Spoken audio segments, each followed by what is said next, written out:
소설가 김남일입니다. 저는 소설 쓰는 김남일입니다. 근데 여러분들이 저를 잘 모르실 텐데 2002년 전에는 제가 굉장히 그래도 괜찮았어요. 근데 2002년부터 망했어요. 2002년에 월드컵이 있으면서 저하고 이름이 똑같은 사람이 굉장히 인기를 얻었죠. 그래서 김남일 선수가 나온다부터는 소설가로서 제가 그다지 여러분에게 찾아뵐 기회가 없었는데요. 2010년도에 제가 장편 소설을 냈습니다. 근데 그때 마침 제가 아팠어요. 그래서 누워 있었는데 제 아내가 갑자기 그 통장으로 돈이 막 들어온다고 그러더라고요. 그래서 무슨 일인가 그랬더니 그 책이 나와서 천재 토끼 차상문이라는 소설이었는데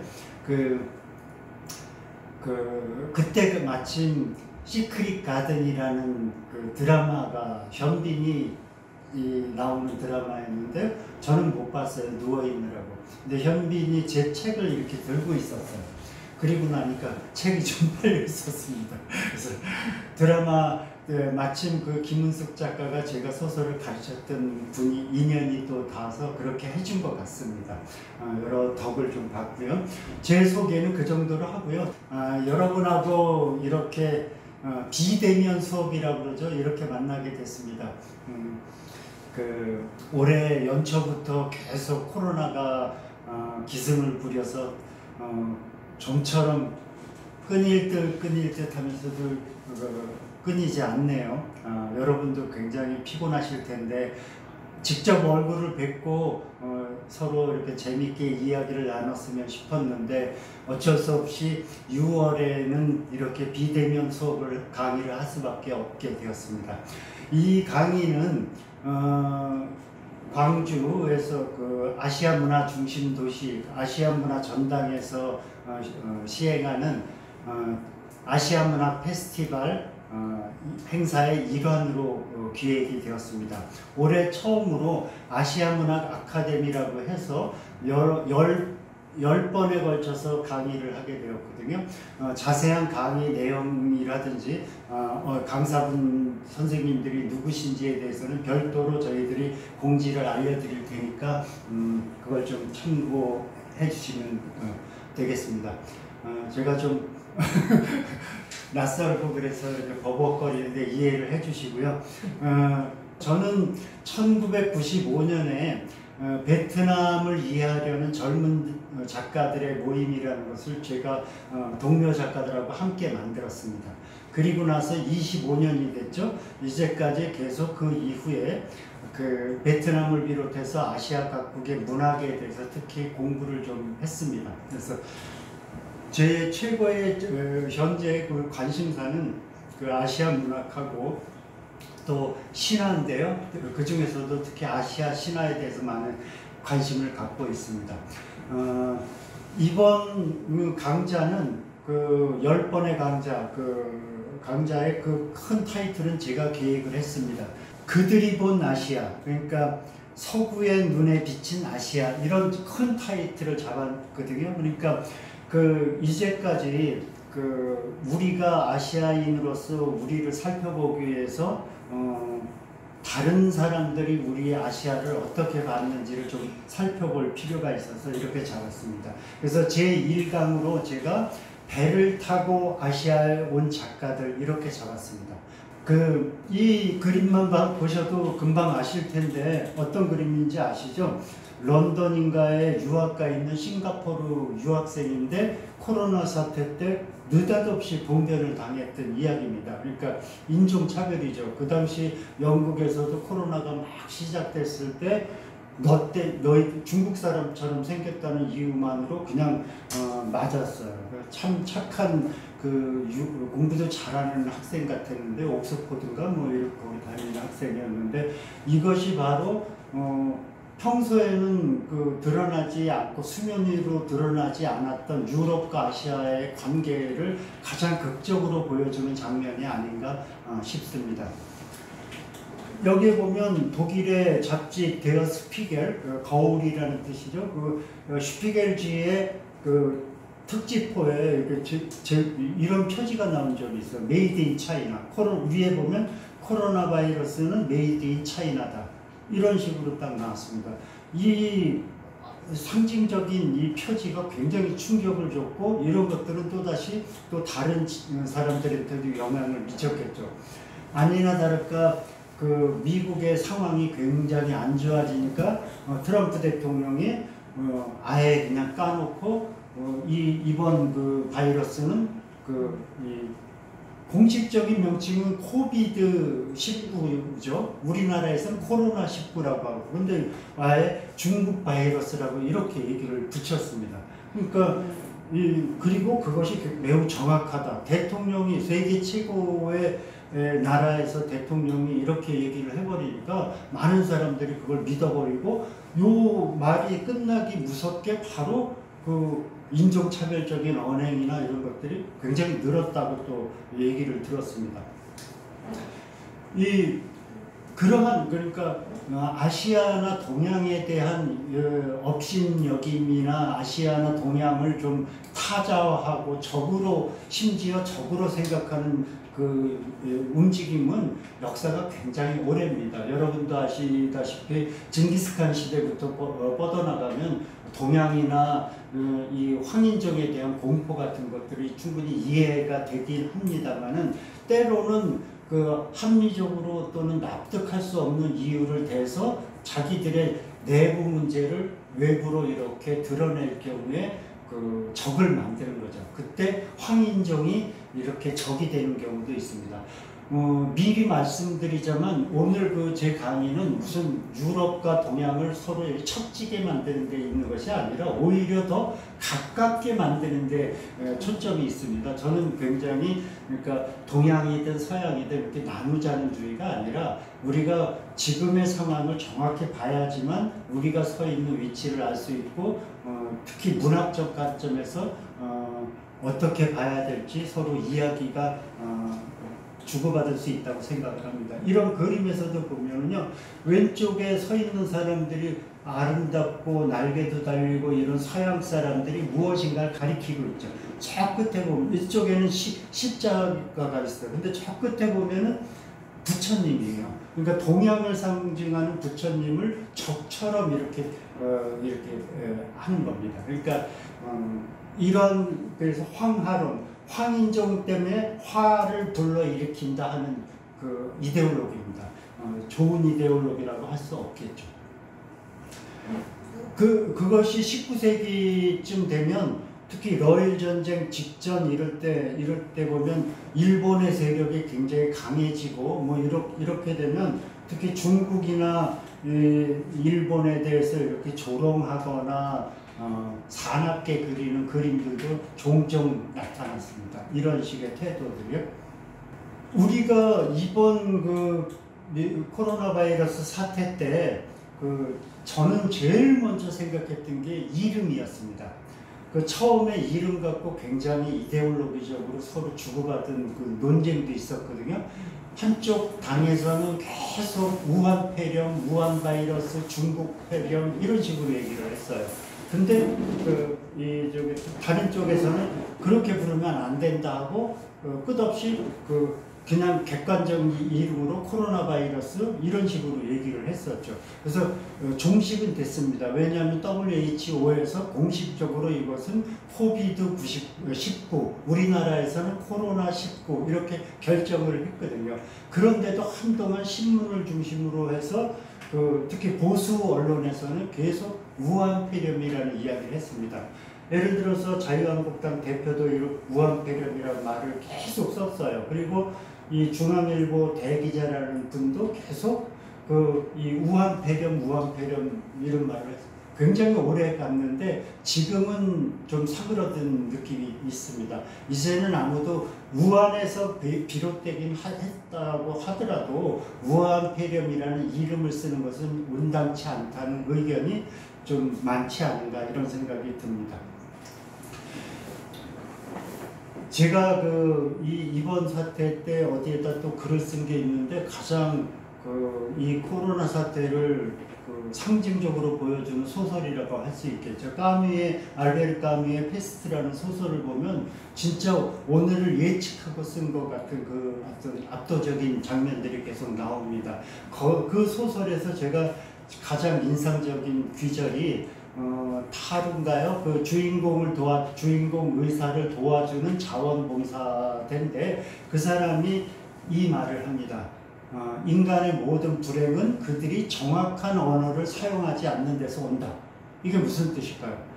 어렸을 때 이 사람의 아버지가, 타루의 아버지가 검사와 비슷한 판사였습니다. 근데 부장검사가 그런데 그 아버지가 어린 17살짜리 타루 보러 처음으로 굉장히 자상한 아버지입니다. 매일같이 자기랑 놀아주고. 근데 아버지가 어느 날 내가 재판하는데 너 와봐라 그랬어요. 그러면서 그 아버지 재판이니까 한번 구경을 갔습니다. 그런데 거기에 보니까 어떤 피고석에 앉아있는 사람이 왜소하고 금방이라도 막 이렇게 쓰러질 때 저 사람한테 도대체 벌을 준다는 게 무슨 의미가 있는가 이런 생각을 하고요. 그 다음에 바로 저기를 보니까 그 사람에 대해서 피고인이고 규정을 해버립니다. 그리고 나서 땅땅 사형 선고를 내립니다. 그러니까 이 한 사람의 운명을 아무도 파리 하나 죽이지 못할 것 같은 사람에게 피고인이라는 이름을 씌워서 그 사람이 물론 잘못을 했는지 모르겠습니다. 그러한 사태 자체가, 그러한 이름 붙이기 자체가 자기를 어린 타루로서는 용납이 안 된다고 생각을 합니다. 그때부터 그렇게 낙인 찍는 것, 소수자나 약한 사람들에게 낙인을 찍는 것을 반대하는 운동을 뛰어듭니다. 그래서 이번 사태에서 코로나 사태에서도 제가 이 소설을 읽으면서 새삼스럽게 우리가 이름이 얼마나 중요한지 한번 생각해 보게 되었습니다. 바로 이 그림을 한번 볼까요? 이게 천하질서도라고 하는 중국의 이데올로기를 보여주는 건데요. 중국의 천자가 가운데 있습니다. 그리고 내신, 외신들이 있고 그 바깥에 조공국이 있습니다. 조공국은 동서남북에 다 조공을 드리는 나라가 있죠. 베이징 예전에 연경이라고 그랬는데 거기에 동아시아 각국의 사전들이 와서 선물도 바치고 조공 바치고 그러지 않습니까? 다산 정약용, 이동무 여러 사람들이 다 거기를 다녀왔습니다. 근데 그 조공국이 있고 조공국 바깥에 또 있어요.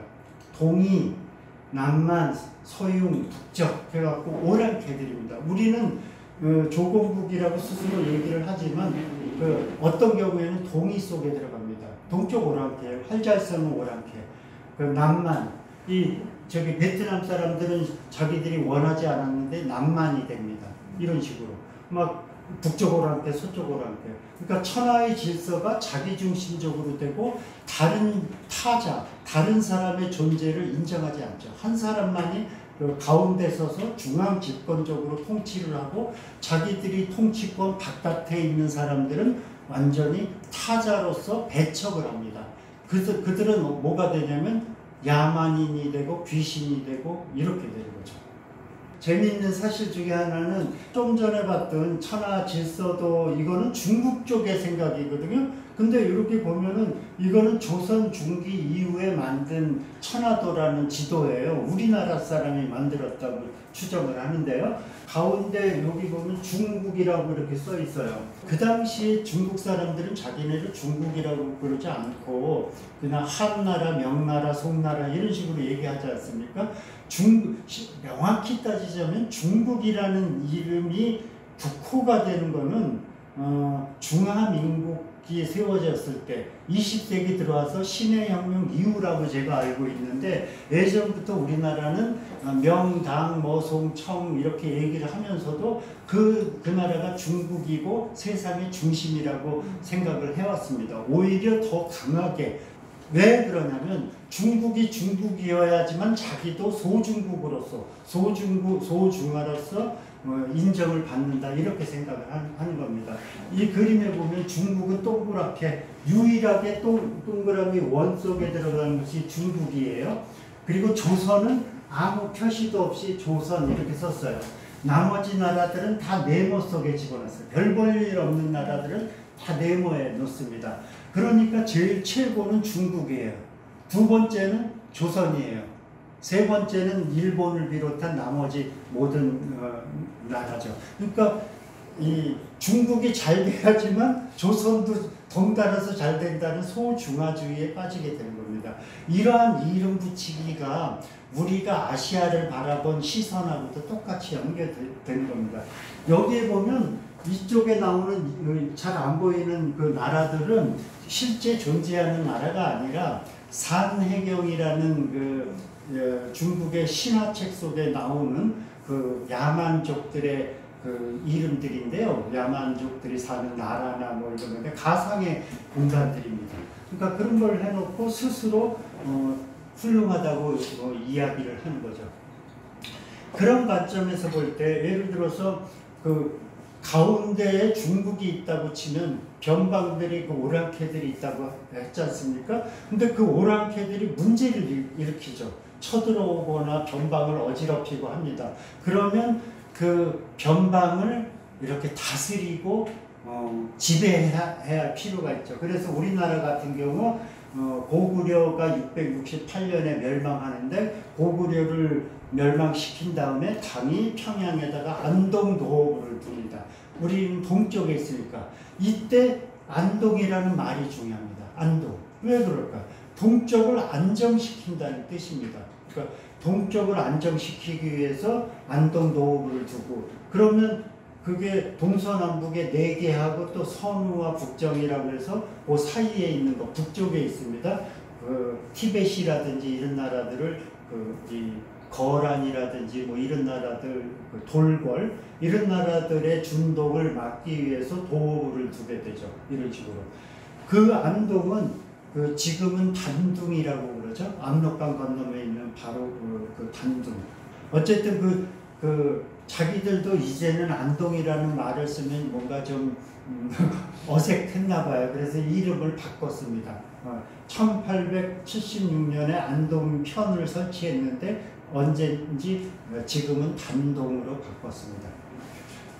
또 한 가지 우리가 아시아에 대해서 공부를 하게 될 때 꼭 기억하셔야 될 부분이 아시아의 이름입니다. 우리는 어디에 살죠? 그러면 미국 사람이 우리는 극동에 있어요. 예전에는 이렇게 얘기를 했어요. 그리고 실제로 극동 방송도 있었지 않습니까? 그리고 예전에 식민지 시대 때 우리 사람 조상들이 배가 고파서 이민을 갔던 지역, 사할린 지역이나 블라디보스토크 이쪽을 해삼이라고 하는데 그 지역을 통틀어서 원동이라고 불렀습니다. 근데 이상해요. 우리나라 사람이 조선에서 그쪽이 얼마나 멀길래 원동이라고 불렀을까요? 이걸 가만히 생각해 보면 근동이라는 말이 있어요. 가까운 동쪽. 그 다음에 중동. 여러분 중동 다 아시죠? 아랍 세계. 그 메소포타미아 문명이 있었던데 페르시아까지 포함해서 거기가 중동입니다. 그리고 우리는 극동이에요. 그렇다고 치면 가까운 데서부터 가운데 먼데 우리는 가장 멀어요. 어디로부터 멀다는 소리일까요? 그건 바로 그린위치 천문대입니다. 영국이 식민제국을 많이 거느렸기 때문에 영국이 해가 지지 않는 나라예요. 영국이 중심이 돼서 거기가 경도라고 그러네. 경도가 거기가 시작이 돼요. 영도. 거기서부터 가깝게 근동, 중동, 원동 이렇게 나가는 거죠. 그러니까 우리나라 사람들은 좋든 싫든 원동에 사는 거예요. 극동에 사는 거고. 근데 이것이 굳어져 버린다고 치면 우리가 원하지도 않았는데도 이름이 이런 식으로 불려지는 건 좀 합당하지 않다는 생각을 해야 되겠죠. 예를 들어서 프랑스에서 극동학원이라는 걸 만들었습니다. 그게 프랑스로 이렇게 멀리 있는 익스트림 오리엔트죠. 영어로 치면 아주 멀리 있는 학원을 만든 거죠. 학원이 요즘 학원이 아니라 박물관 같은 거예요. 인도 차이나 반도에 있는 유물들을 훔쳐가기 위해 연구한다는 목적 하에 훔쳐가기 위해서 만든 이런 조직들인데 지금은 하노이에 이렇게 박물관으로 사용하고 있습니다. 1900년에 만들었는데 그 이름이 극동학원이었어요. 이 동아시아 특히 인도 차이나 반도에 있는 이 앙코르와트라든지 이런 것에 대한 연구를 굉장히 많이 했습니다. 그래서 그 박물관도 만들고 유물도 다 수집을 하고 연구를 하지만 상당수는 프랑스 본국으로 가져갔습니다.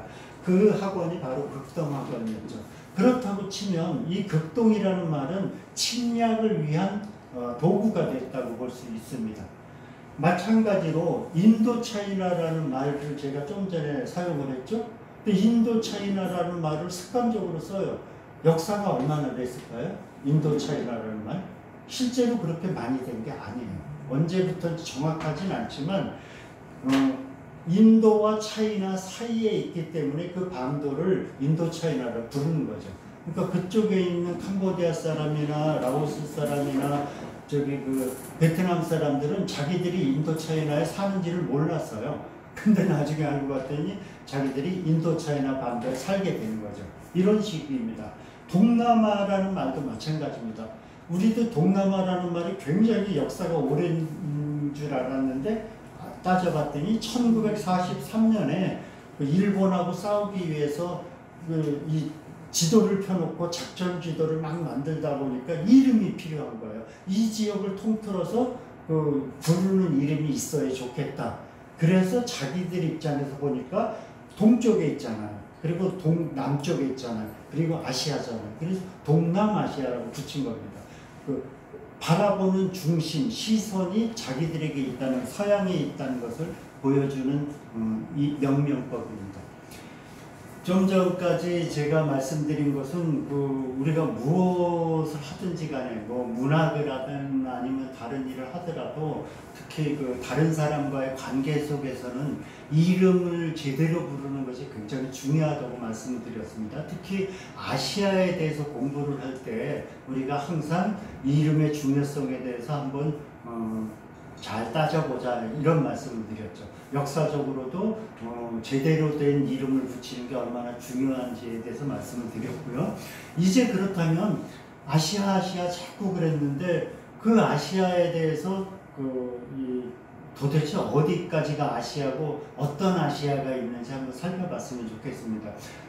제일 쉬운 거는 아시안 게임에 출전하는 나라들 이렇게 생각하면 제일 편하겠죠. 근데 그것이 그렇게 쉽지가 않아요. 어떤 경우에는 조금씩 더 바뀌어요. 예를 들어서 월드컵 축구에 나오는 팀하고 아시안 게임에 나오는 팀하고 좀 달라요. 이스라엘 같은 경우에는 아시안 게임에 나오지 않아요. 근데 팔레스타인은 나라가 자치리 국처럼 돼 있는데 또 나와요. 대만은 대만을 예를 들어서 비행기 대한항공 같은 데서 대만의 국호를 잘못 쓰잖아요. 그러면 난리가 납니다. 그러면 중국에서 보이콧이 들어가요. 이렇게 복잡한 문제들이 여러 가지가 걸려있는 적이지만 우리는 좀 편하게 이렇게 좀 생각했으면 좋겠고요. 어쨌든 아시아라는 게 무엇인지 그 뿌리부터 한번 잠깐 살펴보도록 하겠습니다. 헤로도토스 역사라는 것 유명한 책이죠. 이렇게 두꺼워서 저도 다 앞부분밖에 못 읽었는데 거기에 보면 앞부분에 메디아라는 나라, 지금으로 치면은 이란입니다. 고대 이란의 왕 아스티아게스가 나오는데 그에게는 만다네라는 딸이 있었습니다.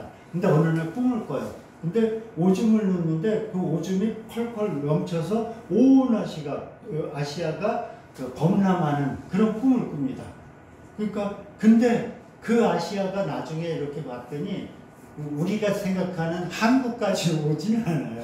그 오줌이 넘치는 범위가 지금으로 치면 이란을 중심으로 해서 조금 더 나가 있는 그런 정도까지가 아시아입니다. 그러니까 지금 생각하는 것처럼 오늘의 아시아처럼 이렇게 멀리 돼 있지는 않아요. 근데 어쨌든 그 왕은 아들이 없고 딸만 있어요. 그러면 나중에 사위가 왕위를 하게 되잖아요. 그러면 이 꿈을 해몽해 보니까 그 사이가 다 이걸 땅을 차지하게 된다 이런 식으로 해석이 돼요. 그러니까 이 둘 사이에서 딸하고 사이에서 아들을 낳으니까 멀리 어디 보내버리고 죽이라는 명령을 했는데 실제 죽이지를 못합니다. 딴 사람들이. 그래서 결국 우여곡절 끝에 그 사람이 왕이 되죠.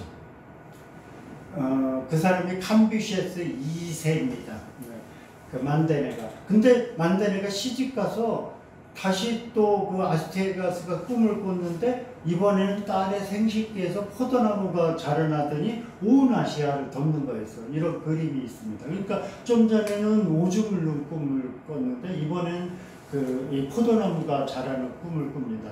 이런 것들. 근데 그렇게 해서 뒤덮은 아시아가 아까도 얘기했듯이 그렇게 큰 아시아는 아니었습니다. 요 정도 범위까지가 아시아였습니다. 그러니까 프톨레마이오스가 생각한 아시아도 요 정도 범위였습니다.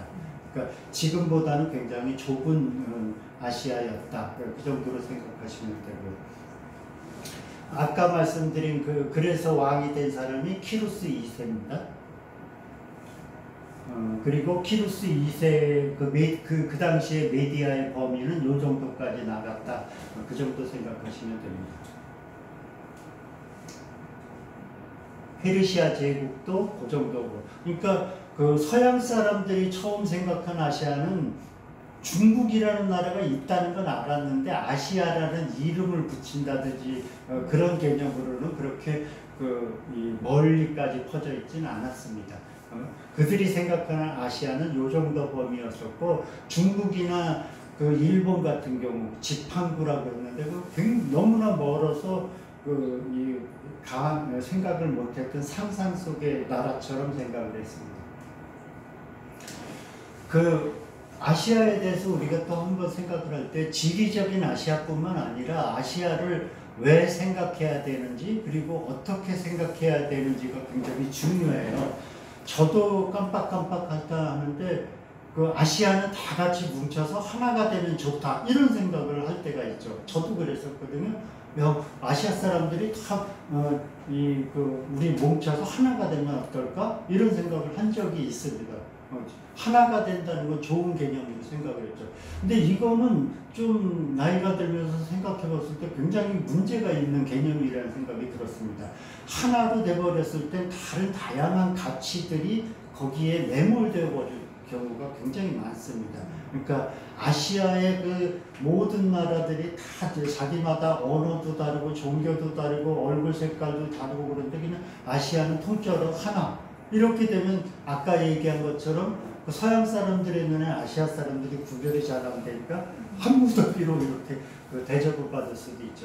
일본의 미학자인데요. 미술 평론도 하고 미술가인데 그 사람이 미술사학자고요. 오카쿠라 텐신이라는 사람이 아시아는 하나다라는 말을 1903년에 처음으로 이야기를 합니다. 그 개념들이 나중에 이 대동아 전쟁, 일본 사람들이 얘기할 때 아시아는 다 서양 제국의 침략에 맞서서 대동아는 하나가 돼야 된다는 자기가 원하지 않았는데 그런 이론적 바탕이 될 수도 있거든요. 그런 것은 우리가 조심을 해야 되겠죠. 그러니까 아시아가 하나로 돼야 돼서 그래서 서양과 맞서야 된다. 이런 식으로 생각을 해버리면 그 문제가 있죠. 그것이 바로 대동아 공영권입니다. 그런 문제가 있는 거고요. 그래서 오히려 최근 들어서는 다른 여러 아시아에 대한 생각들이 있습니다. 아시아를 얘기할 때 아시아를 생각하는 건 굉장히 중요하지만 아시아의 여러 다른 가치들을 존중해주고 차이를 발견하는 게 중요하다는 거죠. 차이를 발견하되 차별하지 않는 것. 차이와 차별은 굉장히 다른 거죠. 차이를 이제 다양해야지 좋잖아요. 그죠? 그 사람들의 차이를 발견해주고 그것들을 존중해주는 것이 굉장히 중요하다고 생각합니다. 자, 이제 본론으로 들어가겠습니다. 왜 배는 빨리 안 타나 이런 생각하실 수도 있는데 제가 이런 기본적인 전제 하에서 가장 관심이 있는 것은 오늘날이 아니고 아시아의 근대가 도대체 오늘은 어떤 아시아로부터 시작을 했는가, 오늘의 모습의 아시아는 언제부터 이런 꼴이 됐는가를 살펴보기 위해서 제일 먼저 우리가 따져봐야 될 것이 19세기 말 20세기 초인 것 같습니다. 그것이 바로 아시아의 근대가 열리는 공간인데요. 시간 공간인데요. 그래서 아시아의 근대가 어떻게 열렸는지를 한번 살펴보면 굉장히 재미있는 부분이 나타납니다. 그 여행을 하기 위해서는 배를 타야 됩니다. 그 당시 비행기가 없었죠. 그래서 배를 타고 한번 여행을 같이 떠나보죠. 배라는 공간에 대해서 생각을 해보세요. 배를 타고 지금도 그렇잖아요. 크루즈 타면은 뭐 어디 유럽에서 한국 오려면 한 달이 걸린다든지 뭐 보름이 걸린다든지 빨라도 그렇잖아요. 그리고 배는 빨리 갈 필요가 없어요. 천천히 가면서 즐기면서 가는 공간이기도 했죠. 그래서 배라는 것이 그 당시에 서양에서 동양으로 오는 배가 수에즈 운하를 거친다든지 이렇게 해서 동양으로 오는 그 배를 생각해 보시면 그 한 달 사이에 무슨 일이 벌어지는지 계속 이야기, 스토리텔링이 만들어지는 겁니다. 그 스토리텔링 중에서 가장 중요한 것이 오리엔탈리즘입니다. 자기들이 원했든 원하지 않았든 그 배라는 공간 속에서 자기도 모르게 아시아에 대한 편견이나 이런 것을 작동시키게 된 거죠. 그러면 그 배를 누가 타는지 우리가 한번 생각을 해보고 뱃속에서 사람들이 어떤 대화를 주고받는지 이런 것들, 그 다음에 배에서 이렇게 바다만 바라보는 것이 아니라 어떤 싱가포르에 도착한다든지 말레이시아에 도착한다 이렇게 보면서 사람들의 움직임을 보죠. 그 배에서 바라보는 시선들 이런 것에 대해서도 한번 생각을 해보도록 하겠습니다. 그 당시 배들은 이런 증기선들이었습니다. 석탄을 떼서 하는 배였고요. 이사벨라 버드 비숍 여사 한국에 와서 조선에 대한 글도 쓰고 그랬죠. 그 여행기도 쓰고 그랬습니다. 1878년에 이런 배를 타고 중국도 거치고 한국도 오고 그랬습니다. 조선도 그렇습니다. 러시아 배인데요. 이런 배를 타고 동양에 옵니다. 그러면 이 당시 이 배를 타고 오는 여행자의 심정으로 여러분들이 한번 같이 따져봤으면 좋겠습니다. 배에 탄 사람들이 대화를 나눌 텐데 어떤 대화를 나눌까요? 아까 봤던 그 비솜 여사가 황금반도라고 해서 말레이시아, 동남아시아를 갔을 때 썼던 여행기에 나오는 이 대화입니다. 선실로 돌아가자 거기에 아주 뭐 법무장관 뭐 이렇게 부대의 지휘관 뭐 치안판사 그러니까 계급적으로 굉장히 식민지에서 높은 사람들이 다 배를 타는 거예요. 부임하러 오니까 그 사람들하고 하니까 또 이 비솜 여사는 여자잖아요. 그러니까 대접을 잘해줍니다. 레이디 퍼스트라고 그래서 그러니까 이 사람의 눈으로 바라보는 저기는 이 계급들의 얘기만이 흥미로워요. 그리고 이 중요한 대화는 야 이번에 총독은 누가 오지? 이런 대화가 가는 겁니다. 말레이시아 사람들에 대한 대화는 거의 나오지 않는 거죠. 배에 탄 사람들도 계급에 따라 다릅니다. 1등 선실이 있고 2등 선실, 그 다음에 3등 선실이 있는데 3등 칸에는 누가 타죠? 중국인 남자 승객 1,500명이 타요. 위에는 비숍 여사는 여자라 혼자 타고요. 이렇게 그 차이가 딱 나오는 거예요. 이들은 참 시끄럽다. 안 시끄럽겠어요? 1,500명이 있는데? 그건 백인을 거꾸로 해놔도 마찬가지거든요. 이들은 참 시끄럽다. 언어는 불합함 같다. 당연하죠. 다른 나라 언어인데 모르긴 몰라도 하층민 남자들의 목소리가 뭐 이런 식입니다. 끔찍합니다. 소음이 끔찍하다. 이 끔찍하다라는 말을 제일 잘 쓰는 사람이 누군지 아시죠? 어느 나라 대통령인지. 최근 들어서 이 단어가 굉장히 어느 나라 대통령이 굉장히 많이 써서 인상적이었습니다. 그 배 안의 대화를 보면 앙드레 말로 프랑스의 소설가 앙드레 말로가 왕도로 가는 길이라는 소설을 썼습니다. 여기서 왕도라는 것은 캄보디아의 앙코르와트를 말합니다. 그리고 예전에 캄보디아의 수도였던 앙코르, 왕도, 왕의 도시라는 뜻입니다. 그 왕도로 가는 길에 첫 장면이 이렇게 나옵니다. 생각을 해보세요. 이제 열대지방으로 배가 들어섰고 뜨거워요. 태양이 내리쬐고 사람들이 술 한잔 거치고 백인들이 모여서 맥주 한잔 먹고 이러면서 이야기를 나누다 보니까 자연스럽게 남자 승객들 사이에서 여자 이야기가 나옵니다. 그러면서 여자 이야기를 요즘 같으면 이렇게 얘기를 하면 당장 문제가 돼서 우리에서 문제가 되겠죠. 근데 이런 식으로 뚝 이야기를 합니다. 끌로드는 살며시 걷어올린 거정문 그 뒤에서 어떤 팔이 하나 불쑥 젊은 깜둥이 계집을 가리켜 보였다. 이런 식입니다. 그러니까 이 사람들 속에서는 다른 사람을 그러니까 대상화하고 물건으로 생각하지 인간으로 이렇게 생각하는 훈련이 제대로 되어 있지는 않았습니다.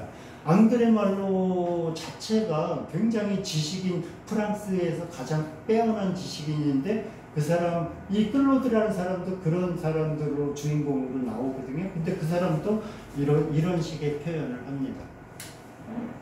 헤르메네스의 인도 기행을 봐도 그런 이야기들이 나와요. 그러니까 밀폐된 공간에서 배에서 사람들이 하는 이유는 게임을 하거나 그리고 일본 사람들이 제일 재밌어요. 영국 남자들은 게임을 하고 있어요. 셔플보드 게임이 뭔지 제가 잘 모르지만 그 일본 사람들은 뭘 하냐면 딱 이렇게 뉴욕타임스 그 날짜 지난 그 영어 신문을 보란 듯이 딱 이렇게 늘 보고 있대요. 그 표현을 그렇게 하고 있습니다. 근데 저 사람은 며칠째 계속 그렇게 보고 있다. 이런 얘기를 합니다. 미국인 무용수는 자유롭게 저기라고. 그렇지만 가장 중요한 것은 끝없는 권태입니다. 그러니까 서양 사람들이 처음에는 호기심을 갖고 동양의 배를 타고 오는데 이것도 하루 이틀이죠. 열흘 정도 되면 막막한 배에다 바다만 보이고 태양은 내리쬐고 그러다 보면 권태를 느끼게 되겠죠. 그 권태 속에서 타자에 대해서 조금 소홀하게 생각하는 생각들이 일어나게 됩니다. 그래서 배에서 바라보는 시선이라는 것은 자기들이 알고 있는 그 지식들, 동양은 내가 조사해 보니까 이래 말리지 않은 형편없어. 이것이 권력이 되는 겁니다. 그러니까 자기들이 아는 지식이 곧장 하나의 권력이 되고요. 그 다음에 자기들과 동양 사람과 차이가 있고 그 차이는 곧 차별이 됩니다. 분류를 하는 거죠. 그리고 등급을 매깁니다. 우리는 1등급이고 너희들은 3등급이고 그리고 왜곡하거나 치환하거나 삭제하고 외면하거나 불필요하면은 조금 뭔가 자기들에게 불리할 것 같으면 외면을 해버리면 됩니다. 난 잘 몰라. 나는 책임 없어. 이런 식의 이야기를 하게 됩니다. 그래서 이런 식의 시선들 우리도 요즘 생각을 해보세요. 우리도 요즘에 지하철에 전철에 탔을 때 백인 제가 남자 입장에서 좀 얘기를 해보면 요즘은 안 그렇다고 얘기를 해야 되겠죠. 근데 이렇게 백인이 이렇게 들어왔을 때 특히 백인 여자 예쁜 사람이 이렇게 들어왔을 때하고 이 동양에서 동남아에서 온 노동자가 얼굴 이제 일을 막 끝내고 좀 저처럼 얼굴이 꼬무잡잡하게 오면 예전에 제가 본 장면 중에는 어떤 사람이 이렇게 앉아 있는데 그 사람이 옆에 앉으니까 벌떡 일어나더라고요. 이런 것들을 아마 신문 기사에서도 많이 보셨을 거예요. 그러니까 우리도 우리가 동양인인데도 불구하고 우리는 서양과 동남아시아의 사이에 있는 정도로 이렇게 우리를 배치를 하죠. 이런 문제입니다. 그리고 때로는 과도한 흥분을 해요. 동양에 보니까 너무 행복하다. 니코스 카잔차키스 같은 경우는 일본 중국 비행을 하는데 일본에 오니까 그날 기분이 좋았나 봐요. 많이 황홀해서 일본에 오니까 동양의 아프로디테가 이런 식으로 표현을 합니다. 그러니까 이러한 표현들이 굳어지는 거예요. 활자로. 그래서 계속 전승이 되는 거죠. 비숍의 중국 기행 보면, 그러니까 너무나 형편없다. 중국이란 나라가 여긴 빨리 빠져나가야지 아무 의미가 없다. 이런 식으로 비판을 하게 됩니다. 그런 눈에서 그 사람들이 동남아시아에 와서 본 것들이 뭐냐면 이거거든요. 밀림 속에 와서 이 앙코르를 봤어요. 감동을 했죠. 이 사람들이 본 게 뭐죠? 이걸 본 거예요. 바깥에 이 장엄한 밀림 속으로. 근데 그리고 나서 기록을 남깁니다. 내가 앙코르를 발견했다. 이렇게 하고 사진을, 그 당시 사진이 아니라 그 그림이라고 그랬던 것 같아요. 이 그림을 자세히 보세요. 여기에 두 소년이 있어요. 그러면 이 두 소년이 여기서 뛰어놀았다는 거예요. 저도 어렸을 때 보면 수원 사람이라 수원 그 화성이 무너졌었거든요. 거기서 막 뛰어놀았지 그게 문화재라는 생각을 못 했거든요. 마찬가지예요. 앙코르에 살았던 사람들은 가난하고 너무 힘들고 그래서 이게 이제 황폐화되고 그랬을 때 매일 가서 뛰어놀고 이렇긴 하지만 뭘 그걸 새삼스러운 거로 생각을 안 했을 텐데 외부인의 입장에서는 굉장한 유물이니까 자기들이 발견했다고 이야기를 하게 되죠. 바로 발견이라는 것이 그런 개념일 수가 있는 겁니다. 그런 시선으로 바라볼 때 이 그림 엽서를 쓸 때 기분이 어떻겠습니까? 이 장면은 사이공, 19세기 말 20세기 초반에 사이공의 오리엔트 호텔인데요. 이런 호텔에서 묵으면서 그림 엽서를 쓰면 이 자기 생각이 굉장히 이렇게 널리 퍼지지 않을까 그런 생각을 하게 됩니다. 그래서 비숍 여사가 자기 여동생에게 보는 거 보면 사이공 사람들은 게으른 인종일 뿐더러 태어나서 죽을 때까지 한 번도 씻지 않을 것이다. 이렇게 얘기를 합니다. 세계 최고의 그 당시의 지식인이에요. 그 사람이 이렇게 한번 써놓으면 그 말을 다 여행기를 보는 사람은 그렇게 믿는 거죠. 사이공은 깜깜한 나라구나. 저기 사람들은 한 번도 씻질 않는구나. 이렇게 굳어져 버리는 겁니다. 이게 바로 오리엔탈리즘이 작동하는 방식입니다.